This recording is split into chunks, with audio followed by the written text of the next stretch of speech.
Avez-vous remarqué quelle est notre réaction? Comment nous gérons ce message qui revient? On se dit des fois, oh oui, oui, ça c'est bon, on sait. Oui, oui, oui, on l'a déjà entendu. Oui, ben on connaît. C'est un peu comme si on était assoiffé que de nouveautés.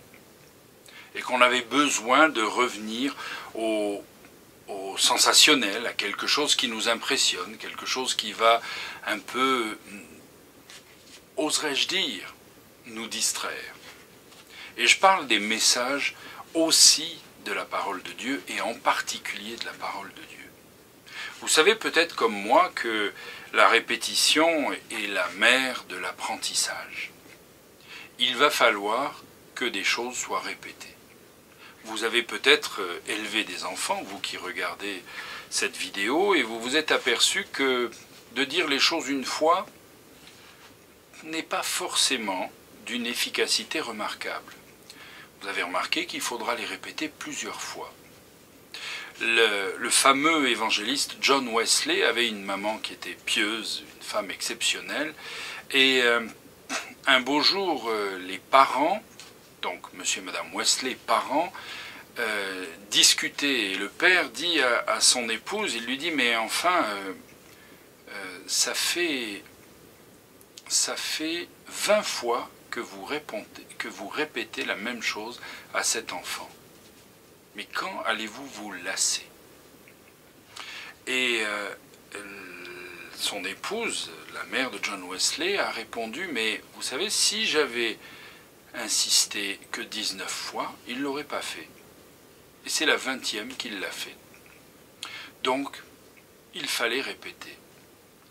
Et c'est aussi ce qu'il va se passer dans notre vie. Vous avez aussi remarqué, parce que nous sommes faits du même bois, si j'ose dire, et nous avons remarqué dans notre vie que nous vivons des circonstances assez similaires, qui se répètent. Quelquefois, il faudra faire 2 fois, 3 fois, 4 fois, 10 fois la même erreur, pour finalement arriver à se dire, maintenant je vais faire attention.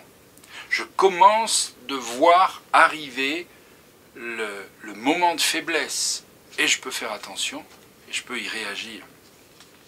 Philippiens chapitre 3 verset 1, c'est l'apôtre Paul qui écrit aux Philippiens et qui dit « Je ne me lasse point de vous écrire les mêmes choses, et pour vous, cela est salutaire. » Il va falloir répéter encore et encore.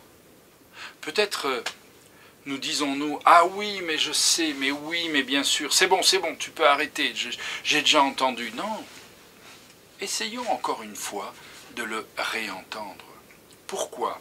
Pour que ça puisse passer et que ça forme notre être profond.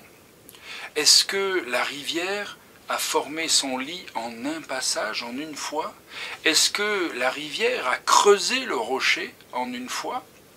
Non, il faudra qu'elle passe, qu'elle insiste dessus pour faire réellement une trace. Et c'est pourquoi l'apôtre dit « Je ne me lasse point de vous écrire les mêmes choses, et pour vous cela est salutaire. » Vous avez besoin de réentendre les mêmes choses. Vous avez besoin d'avoir ces bases qui reviennent. Oui, mais attention, oui, mais attention. N'importe qui, dans le cadre de l'éducation, saura qu'il faut répéter. Même l'entraîneur du sportif à son équipe va répéter, répéter, répéter pour que les choses reviennent.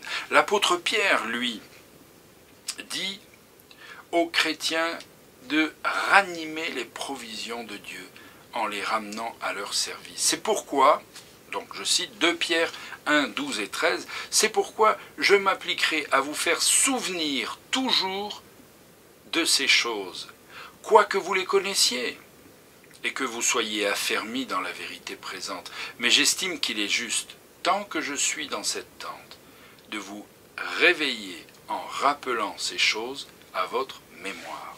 Allez chercher dans la mémoire et puis dire « Hey, hey, hey, hey, tu te rappelles de ça ?»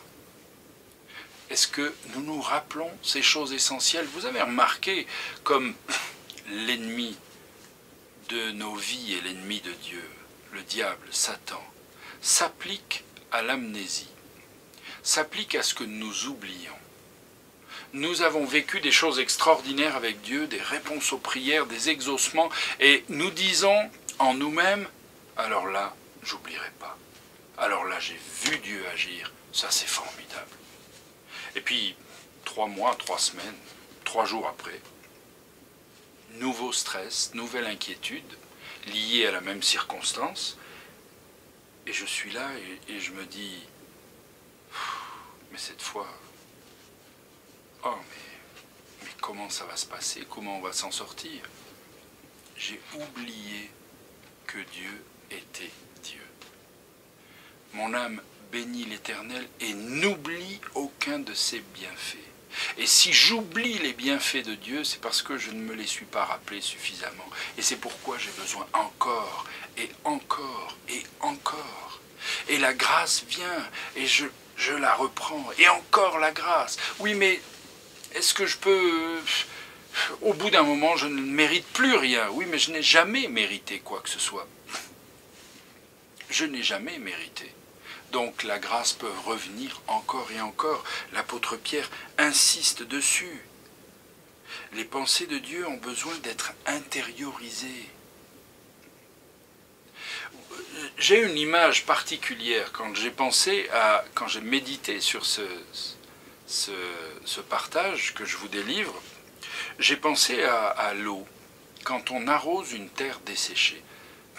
Vous avez déjà vu ce genre de terre, de terrain, craquelé, avec des petits quadrillages, oui, fendus par la sécheresse. Comme si la terre souffrait, essayait de respirer et d'aspirer la moindre goutte. Et puis un orage vient, ou peut-être même vous allez jeter un immense seau d'eau. La terre ne sera pas arrosée. Elle est quelquefois même tellement dure que l'argile très solidaire de l'argile empêche même que ça pénètre le sol. Il faudra arroser longtemps, il faudra une pluie insistante pour que on arrose jusqu'aux racines, pour que les racines sentent recevoir, puissent avoir de l'eau. Les racines de notre vie sont desséchées, nous avons besoin de Dieu. Nous croyons, par mensonge de l'atmosphère, nous croyons que c'est bon, on a reçu les enseignements, c'est bon. J'ai déjà vu une fois des anciens me dire, mais mon pauvre monsieur, on a déjà entendu ces enseignements, mais ça fait 20 ans qu'on est enseigné. Oui, mais c'est pas parce que j'ai mangé pendant 10 ans que je peux arrêter pendant 10 ans. Ou pendant même ne serait-ce qu'une année. J'ai besoin de me nourrir tout le temps. Et je ne peux pas avoir tous les jours de ma vie un repas différent. Puisque les choses bonnes que j'ai mangées, les vitamines que j'ai eues, le fer, les protéines, toutes ces choses que j'ai eues dans certains aliments, eh bien j'aurai besoin de remanger les mêmes aliments, par la grâce de Dieu, si j'ai le choix de pouvoir manger. Alors je vais remanger les mêmes aliments. Certes, je peux varier, bien sûr. C'est le rôle du pasteur de préparer un repas varié, de préparer une orientation différente, un enseignement attrayant, certes. Mais il y a des tas de choses sur lesquelles il faudra revenir. Il y a des vitamines que nous allons resservir. Oui, peut-être qu'on va refaire la même salade, et je ne le dis pas de façon négative, mais je prends la symbolique d'une bonne salade avec des feuilles vertes, avec des bouts de tomates ou des choses comme ça. Oui, nous allons refaire cette salade. Elle était bonne, pourquoi ne pas la refaire? Ah oui, je m'en souviens. Encore et encore.